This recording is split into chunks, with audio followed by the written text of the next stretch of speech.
The evil that men do lives after them. Have their own way of thinking. Even our children, you will be surprised, even 2023 election, in my own house, my own daughter was telling me to go and work with Peter Obi. You're making it sound, Prof, correct me if I'm wrong. No, this is true. Sound like Rabi Musa Kwankwaso is a lightweight.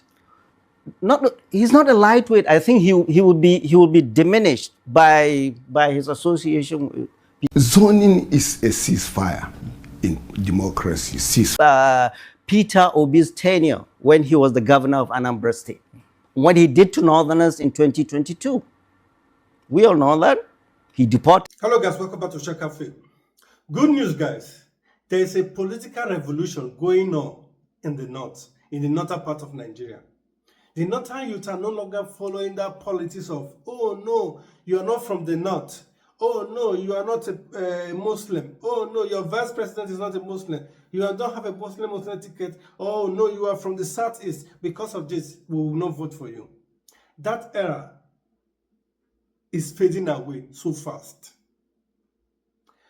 And that is the reason I'm making this video. So I'll be playing 3 footnotes which portrays this information, or which portrays this idea that the northern youth are going away or staying away from that politics of identity. So we'll start with a video of one Mr. Buhari. It's not the Buhari of our former president.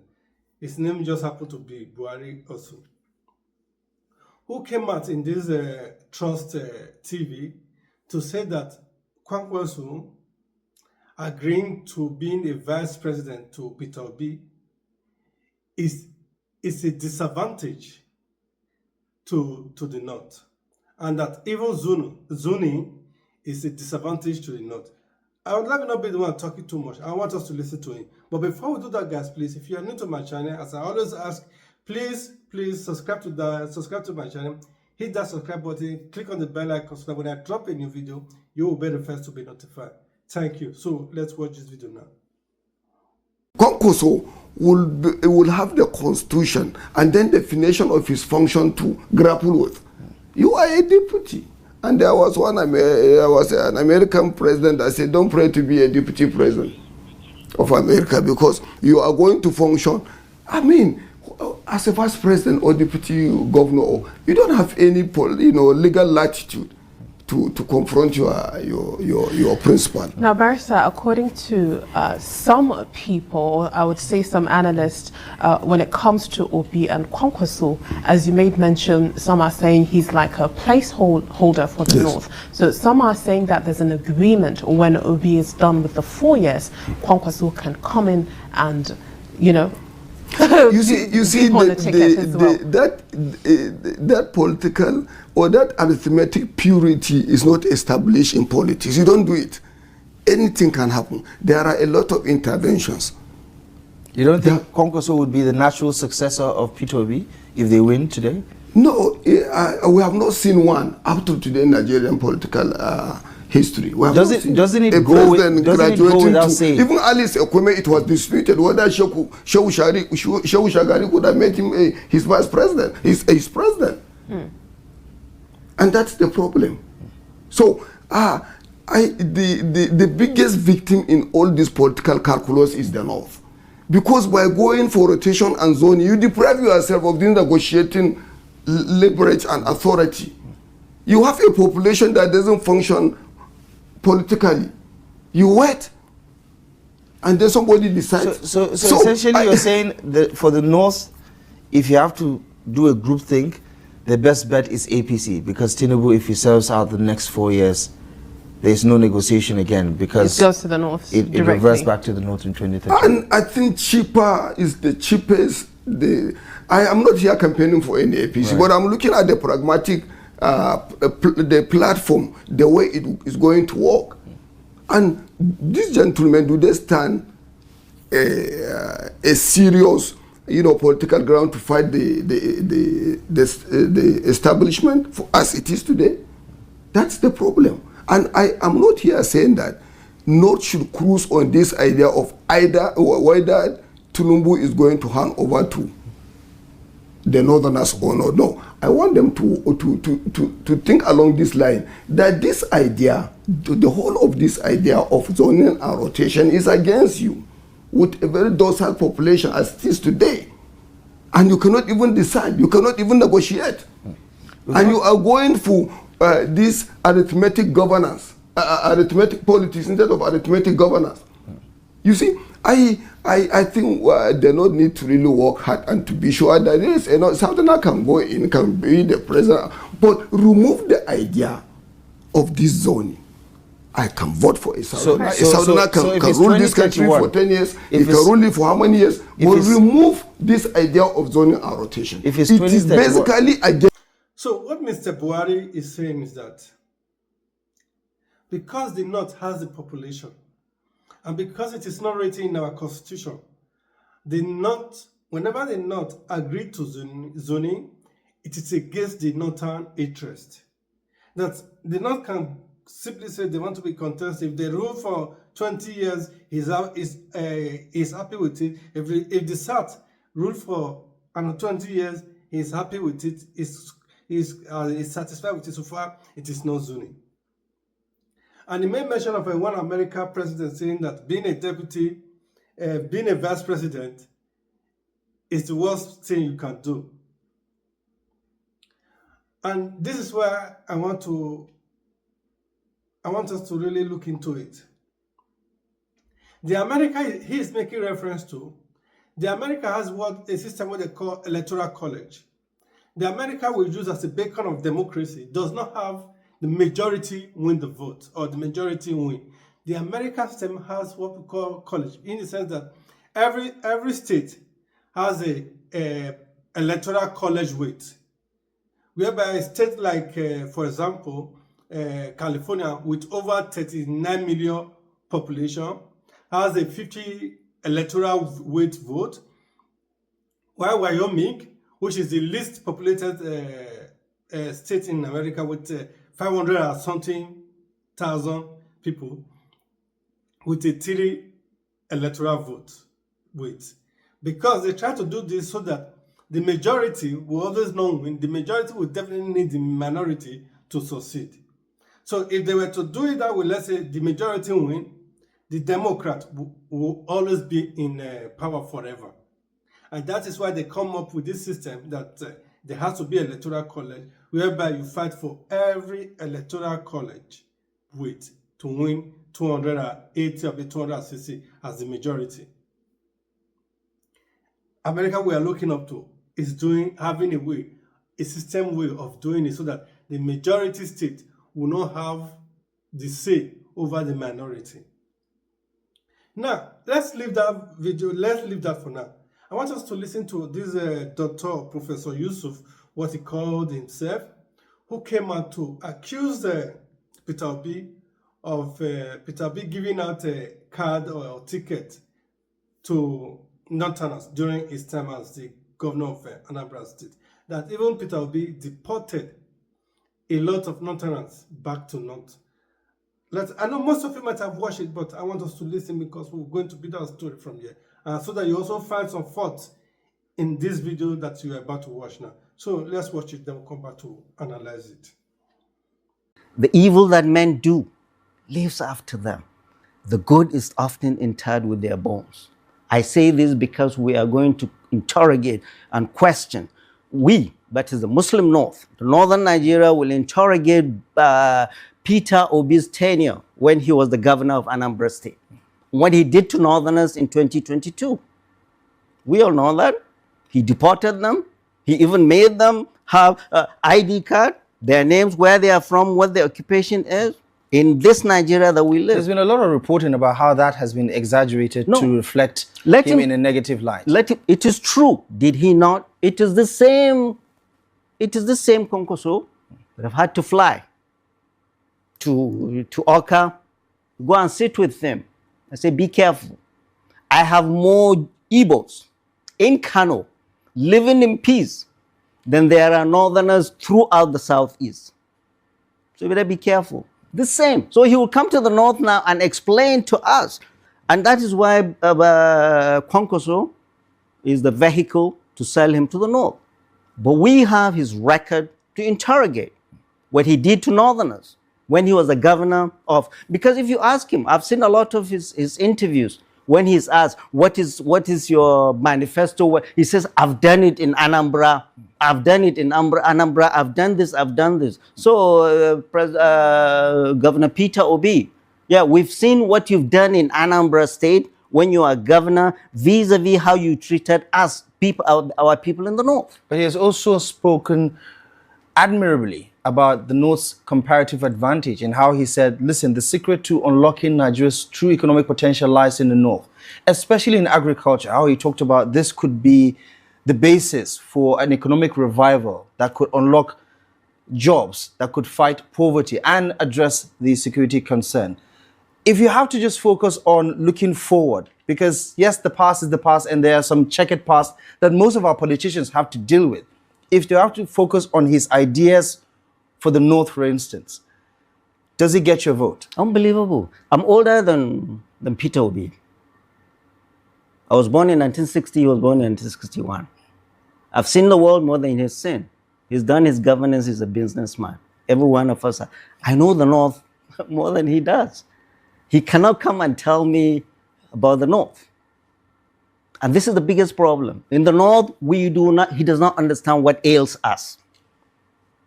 He doesn't, at all. 24 were killed, front page, Daily Trust. 24 were killed in Jikamshi, where I'm from. Does he know anything? The biggest thing that ails us in the North is insecurity. What does he know about insecurity in the North? How is he going to take care of the problems of insecurity in Jikamshi, Sayaya, Matazu, Maradu, Ngoshi? I've seen him come and give you all those bogus numbers. In Bangladesh, this, in Malaysia, this, mean nothing, nothing, absolutely nothing, absolutely nothing to our people. Nothing. You have to, I've seen him a lot. Oh yeah, in Bangladesh, they do this, in Malaysia, we don't care.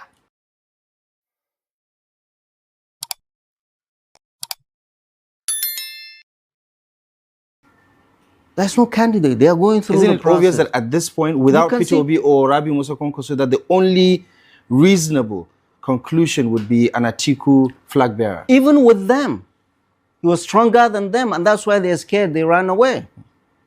What did Rabi Musa Kwankwaso bring to ADC? Nothing. Nothing. But there has to be a legal process that everybody feels is included in the process. And that's how mature politicians behave. Not run away, not given numbers, I did this, I did this. No, there is a process trying to go through. And the government is trying to thwart that process with all these legal litigations going on.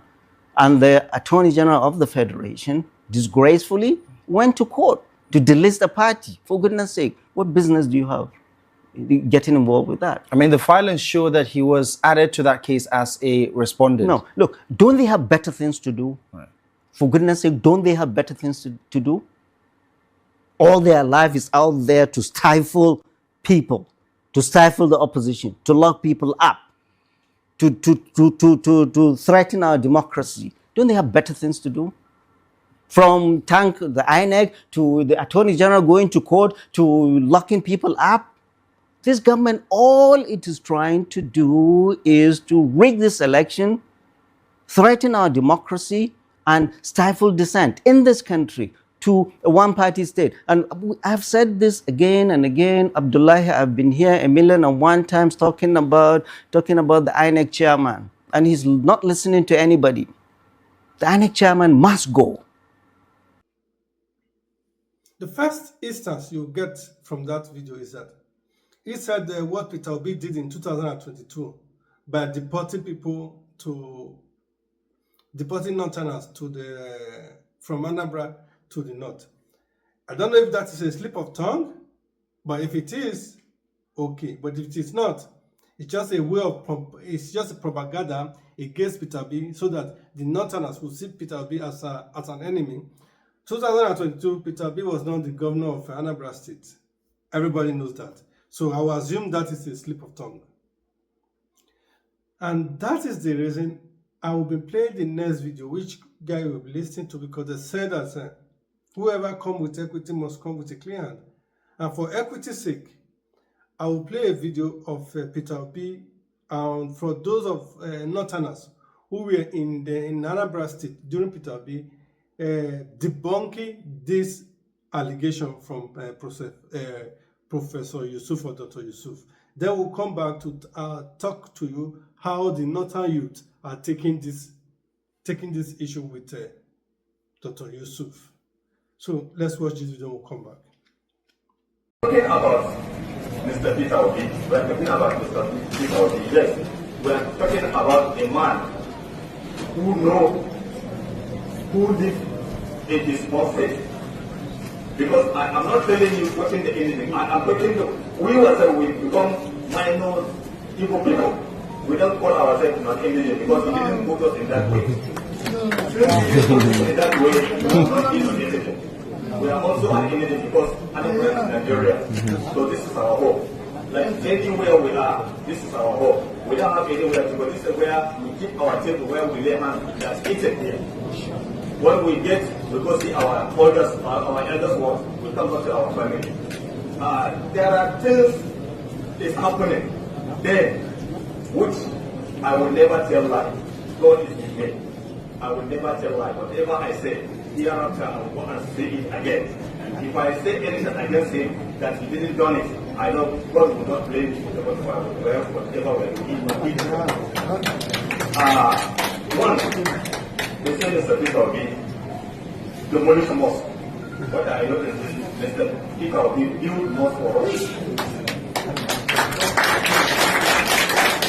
I believe Mr. Peter Obi build mosque at Onisha, where then people are trying to demolish that mosque.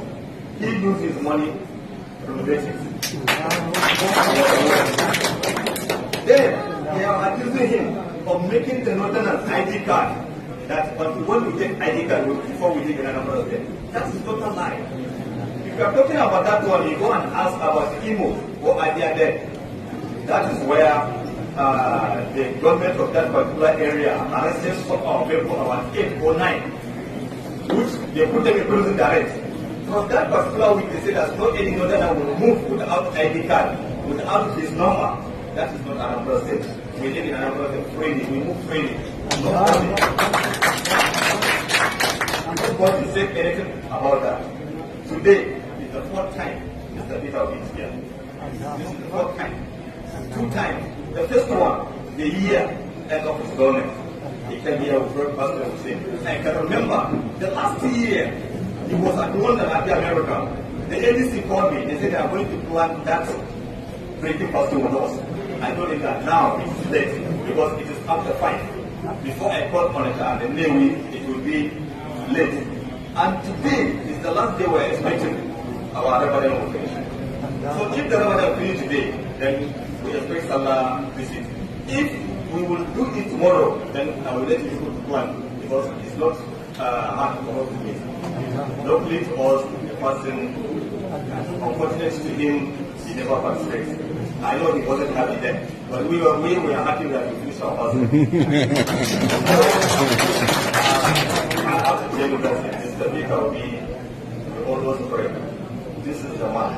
Only God knows where he's going, but we are hoping to go where we want him to go. And it's for progress for us. Now, we've listened to Northerners who were in Anambra State debunking that allegation. Now, how do those in the North, the Northern youth, how are they taking this issue? Do they take it seriously or did they say, oh no, we are not voting for Peter Obi? So that is the reason I want us to watch this video. Although it is an answer, I will come back just to tell you, basically, summarize it, what he was trying to say. ina ɗan amana wai ni za a ba kuɗi wai na yi against ɗin da Tarabi Musa Kwankwaso wai ni za ka turo ma kuɗi ka ce in zagi da Tarabi Musa Kwankwaso to bari ka ji bari in gaya maka ka tsokalo ma kanka na rantsi da Allah kuna cikin cakwarkulin bala'i bari mu shiga in faɗa maka alkhairin da yasa nake son da Tarabi Musa Kwankwaso sannan kuma in faɗa maka alkhairin da yasa zan zaɓi Peter Obi sannan ka kuma in ka isa kawo min alkhairin Tinubu ka kawo min alkhairin Atiku bari mu shiga cikin labarin da Tarabi Musa Peter Obi a matsayin shi na gwamnan Anambra ya yi shekara 8 na gwamnan Anambra. Sannan akwai wani lokaci da aka kawo mishi wani agogo mai tsada na naira miliyan 300. Ya ce wannan agogon ya yi kuɗi da yawa, ko da ka bani shi ƙarshe in ɗaura kawai a hannu. To ba na buƙatar shi, ina son dan Allah a je a sai da shi a kawo kuɗin mu je waccan makaranta za mu sayi laptop. Ka je ka tambayi duk wani ɗan Anambra ya san da wannan labarin. Ya je aka sai da wannan agogon miliyan 300. There are a lot of videos like this, which I will play, which I will drop at the end of this video, because there are many, and most of them, and many of them, not even most, many of them are in Hausa language, which I know majority of my viewers will not understand. So that is the reason I will put it at the end for those of my viewers who are from the north, who understand Hausa much better than anybody. They can also have the opportunity to listen to them. So, as this guy you guys just watched here, he was saying, if I write it down, he was saying that you cannot give me money to speak against Kwankwaso and Peter Obi. I will support these men because of their prudence and sacrifice for the people. My work is to debunk the lies that Northerners are not in support of Peter Obi, and others, something like that. Even many people are now calling out Yusuf, that he is lying. That if it is possible, let him come and contest and see how the non-tenants will vote for him. And that even Atiku that is there, the Yusuf is bringing, what has Atiku done to the northern part of Nigeria? What has it brought to the non-tenants? What is his benefit to the northern youths? Nothing. So those videos, you will see them at the end of the video, at the end of this video, so that there are many. I've lost count of it. So that you see how people, the northern youth, are taking this issue from this Yusuf, and they are not taking it like, they are not even saying, oh no, we will not vote for Peter Obi, but they are against him, they are telling him that he's lying. And that leads us to this interview of Kwankwaso, which he did today, or sorry, which he did yesterday, where he talked about how the North, in the First Republic and the Second Republic, how the northern part of Nigeria work closely with the southeast or the southern part of Nigeria, and how this relationship were cordial and it was beneficial for both parts, and how the southwest came into it and in the Third Republic. So I want us to listen to Kwankwaso, then we'll come back to analyze it and end the story of today. Earlier, I mean, both of you command two of the most passionate political movements in Nigeria, Kwankwaso and the Obedient movement.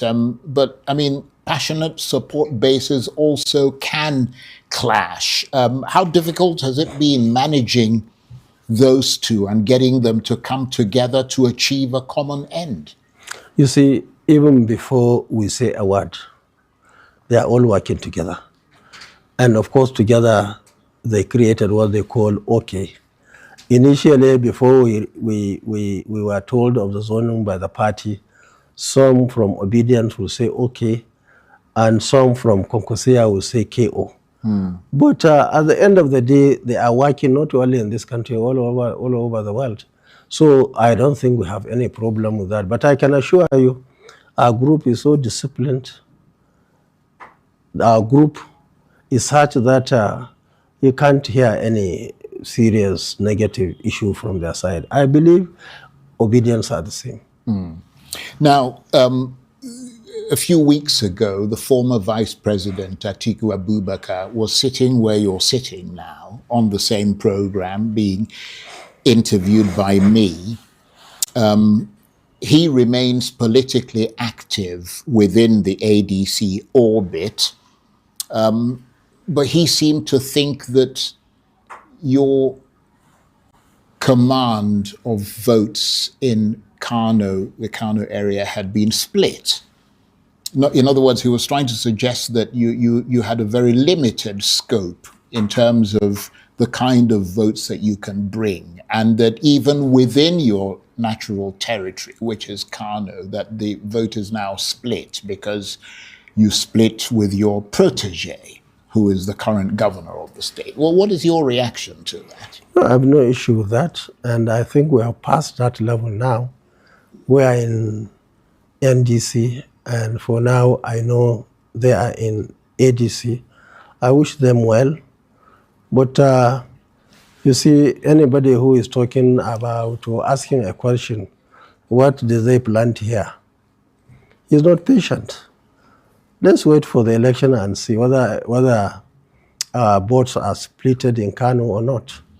But the opposition has effectively split into two competing opposition blocks now. Because, I mean, you're very influential in the north. Nobody can deny that.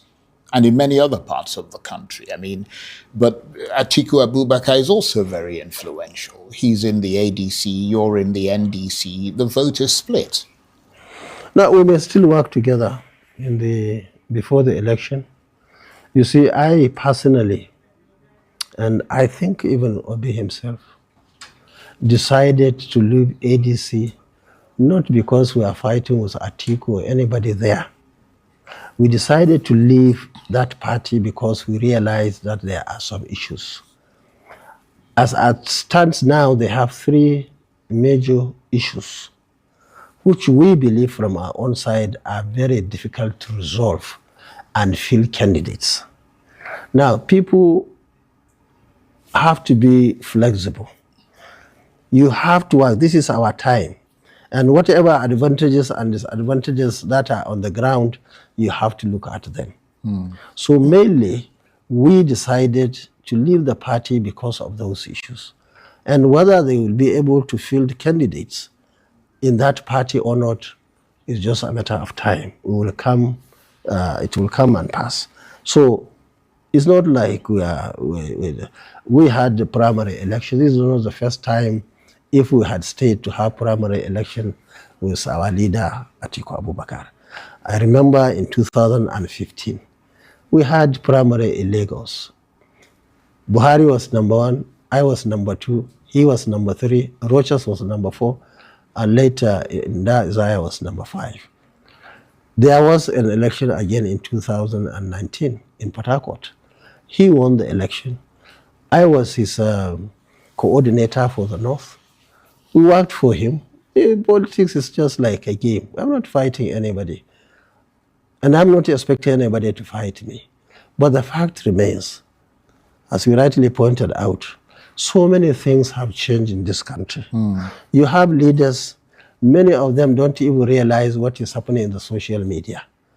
We have leaders who hardly have any contact with the young men and women. People of your age, my age, or especially the age of Atiku, are very few in this country, comparatively with the younger people. The younger people have their own way of thinking. Even our children, you will be surprised, even 2023 election, in my own house, my own daughter was telling me to go and work with Peter Obi. She didn't say she was obedient, but she wanted me to work together with him.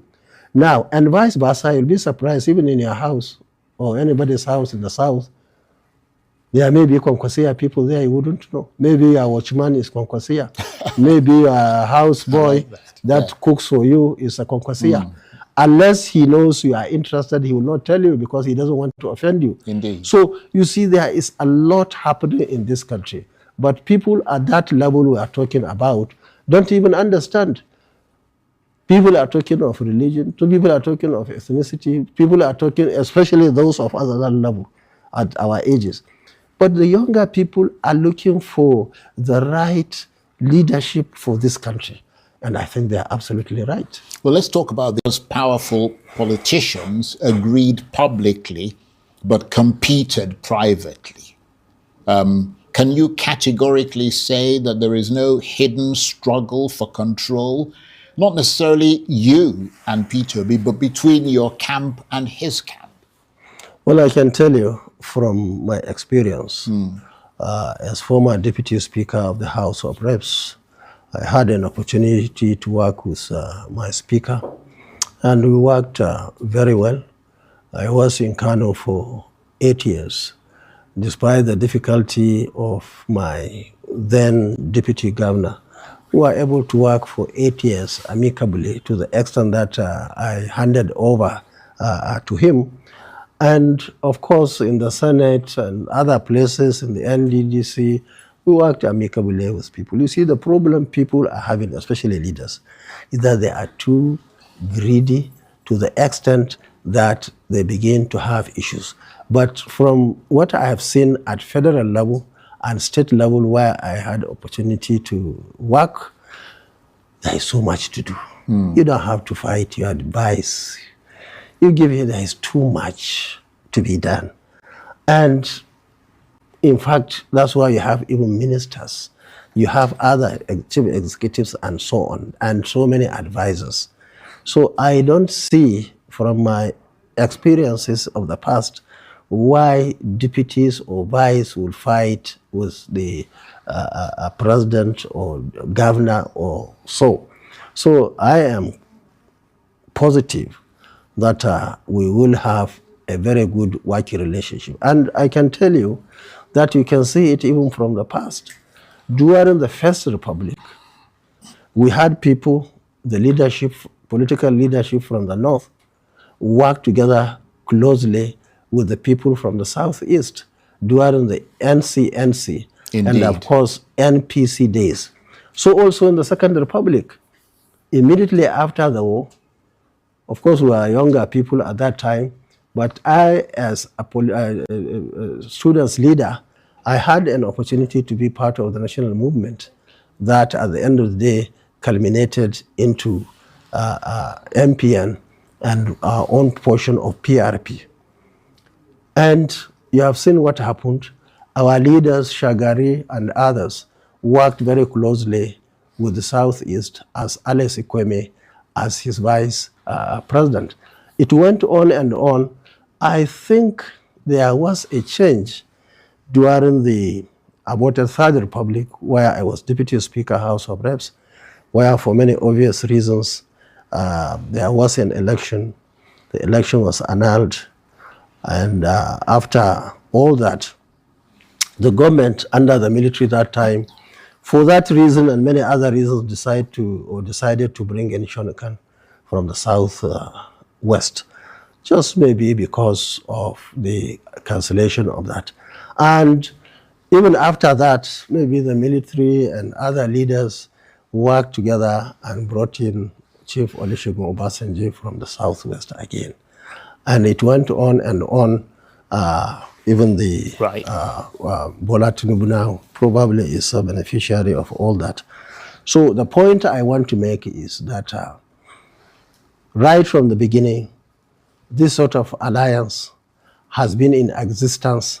For whatever reason, it was derailed, but now we are going back to what Tafawa Balewa you're trying to revive it. Have done during their time.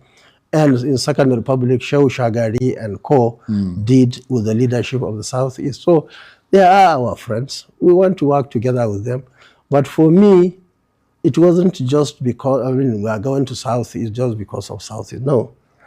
I looked around together with our leadership in the North to say, okay, who do we think is capable? Who can come and work together with us honestly so that we can move this country? And along the line, we realized that Peter Obi is at forefront of it, and that's why we all accepted to work together. And beyond just the two of you, those powerful politicians agreed publicly but competed privately. He was polite. Can you categorically say that there is no hidden struggle for control? Not necessarily you and Peter Obi, but between your camp and his camp. Well, I can tell you from my experience as former Deputy Speaker of the House of Reps, I had an opportunity to work with my Speaker, and we worked very well. I was in Kano for 8 years, despite the difficulty of my then Deputy Governor. We were able to work for 8 years amicably to the extent that I handed over to him.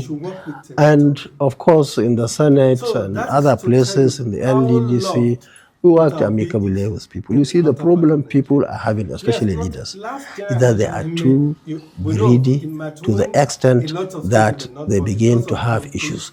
But from what I have seen at federal level and state level where I had opportunity to work, there's so much to do. You don't have to fight your advice. You give it, there's too much to be done. And in fact, that's why you have even ministers, you have other chief executives and so on, and so many advisors. So I don't see from my experiences of the past why deputies or vice will fight. Wato jama'a, wannan shine Professor Usman Yusuf, wanda ya fira a kafar sadarwa ta DCL Hausa, wanda yake maganganu iri-iri na kazafi akan jagora injiniya Rabi'u Musa Kwankwaso, wanda billahi allazi la ilaha illa huwa duk maganganun da ya akan jagora injiniya Rabi'u Musa Kwankwaso wallahi ƙarya yake yi kazafi yau jagora injiniya Rabi'u Musa Kwankwaso. Wato jama'a, maganar da yace tun da kake ka taba jin jagora injiniya Rabi'u Musa Kwankwaso yayin magana akan matsalar tsaron Najeriya, maganar da professor yake nan. Sannan ce ka taba jin injiniya Rabi'u Musa Kwankwaso yayin magana akan farfado da tattalin arzikin Najeriya. To kuma in jagora injiniya Rabi'u Musa Kwankwaso ya kama bidiyoyi bila adadin da injiniya Rabi'u Musa Kwankwaso yayi alawadai akan rashin halin ko in kula akan matsalar tsaro da yadda tattalin arzikin Najeriya ya kasance. Wato dakta, son zuciya da hassada da ƙiyya kirikiri ta fito ta injiniya Rabi'u Musa Kwankwaso a zuciyarka. Kuma sannan professor da kake cewa wai ƙuri'un Kwankwasiya ba su da tasiri. Ai kai ka san inda a ƙasar nan kake ƙarya kake yi professor. Ƙarya kake yi professor. Ka zo ka ce wai ƙuri'un ƴan Kwankwasiya a Kano da Najeriya wai ba ta da tasiri. Ƙarya ne, a siyasance ƙarya ne wallahi. Muna fata Ubangiji Subhanahu wata'ala ya nuna mana ranar da zaka fito takara ko ɗanka ko wani makusancinka a jihar Kano, akwatu ko mazaɓa ko jiha ta haɗa mu da kai mu ɗan Kwankwasiya a bakin akwatu. A nan za mu guntsa ma baƙin cikin da har duniya ta naɗe a siyasance ba za ka taɓa manta da shi ba profesa. Mu ne jihar Kano, mu ne siyasar jihar Kano, mu muke juyi alƙalaman siyasar jihar Kano ko an ki ko an so profesa. Kuma maganganun da kai akan Peter Obi, kai ka mata ta'addancin da Asuwaji Ahmad Bola Tinubu yayin mutanen arewacin Najeriya a jihar Lagos ne. Mutum nawa aka kashe, mutum nawa aka yi asarar dukiya, mutum nawa aka nakasa, mutum nawa aka duk ka manta da wannan professor. Kake cewa an manta da abin da Peter Obi yanzu da kai da injiniya Rabi'u Musa Kwankwaso, kai injiniya Rabi'u Musa Kwankwaso ya magana akan arewa, professor waye kai yau mun gode Allah Ubangiji Subhanahu wata'ala. Jagora injiniya Rabi'u Musa Kwankwaso bai taba tsayawa a bakin kotu yana amsa query ne ya akai ina aka shiga da kudaden talakawan Najeriya, amma kai an zarge ka akan handama da babakere akan kudin talakawan Najeriya. Wannan zargin har ya kai ka ga kuje, kuma zaka fito ka ce wa mutane wai injiniya Rabi'u Musa Kwankwaso da Peter Obi wai asarar ƙuri'a za a yi ba za su ci ba. Ka san gaibu? Kuma aka wani markunya ce wai su professor wai su ne arewa. A ina suke arewa? Yan arewa dai ba su ne arewa ba, yan arewa dai. Amma billahi azimu professor injiniya Rabi'u Musa Kwankwaso gaba yake da kai kamar tazarar sama da ƙasa ce in ma ba tafi ba akan kishin arewa. Waye kai arewan? Wani so kake wa arewa? Injiniya Rabi'u Musa Kwankwaso bai taba tsayawa a bakin kotu ana zarginsa da handama da babakira ba. Kai zargi har kurkuku zargi ya kai ka. Kuma za ku zo ga wani arewa? Talakan arewa ya san waye shi. Ba wani bambancin wai addini, wai wannan musulmi ne wannan kirista ne a wajen zabi. Babu shi. An sha mu mun warke tun 2015 aka sha mu muka warke talakawan Najeriya. Babu wani a siyasa a zabe wani zai zo ya bambance ma wai kirista da musulmi. Wa zai ceto ka daga cikin masifar da kake? Shine kawai. Kuma kana magana wai Peter Obi zai raba kasa zai menene abin da yayi a Anambra, abinda Asuwaji Ahmad Bola Tinubu yayi a Lagos, rabin sa Peter Obi yayi ne a Anambra? Ai bai ba. Ka duba ta'addancin da Asuwaji Ahmad Bola Tinubu yayi mutanen arewa a Lagos a lokacin gwamnatin sa. Kuma mu professor muna gaya maka in kwangila karbo daga barin Atiku Abubakar ka fito ka gaya mana talakan Najeriya ba zai zaɓi Atiku Abubakar ba. Ya san Atiku Abubakar baya kishin Arewa baya kishin Najeriya. Me ya manta Abila da zai koma ya ɗauko? Mutumin da ya mataimakin gwamna, mataimakin shugaban ƙasa wanda ya fi kowa fawa, me yawa Arewar, me ya tsinana wa Arewar, wani amfani kawo Arewar, ci gaba kawo Arewar. Sai yanzu an zo an haɗu kudu da Arewa, injiniya Rabi Musa Kwankwaso da Peter Obi za su fito takara ka ce wai asarar ƙuri'a za a yi, wai ƙuri'a Kwankwasiya ba ta da tasiri. To Ubangiji subhanahu wata'ala ya haɗa mu da kai a bakin akwati sai mun ma raga-raga, mun ma kaca-kaca, mun ma fata-fata irin ta siyasa. Maganar siyasa kai kawo wani mara kunya ya ce mun yi wa Profesa rashin kunya. Profesa Usman Yusuf, muna so a tura a yi min sharing ɗin wannan bidiyon har ya kai ga inda nake so je dan girman Allah. Wa'annan mutanen su za mu dogara su Arewa mu ce su za su kawo ci gaban Arewa. In Arewa ba su yi mulki a Najeriya ba, wani ci gaba Muhammadu Buhari ya kawo Arewa? Kuma shikenan haka za mu yi ta tafiya cikin duhun kai, cikin jahilci, ku je ku karɓo kwangila ku zo kuna wajen mutanen Arewa har kurkuku kai akan almundana, akan zargin da ake ma na almundana, har kurkuku kai. Yau ka fito ka gaya mana ku wace kurkuku injiniya Rabi'u Musa Kwankwaso yayi. Sai gani sai hange wallahi duk ƙiyayyen mai ƙiyayya haka zai ga injiniya Rabi'u Musa Kwankwaso ya kyale shi wallahi. Duk adawa mai adawa, duk hasada mai hasada.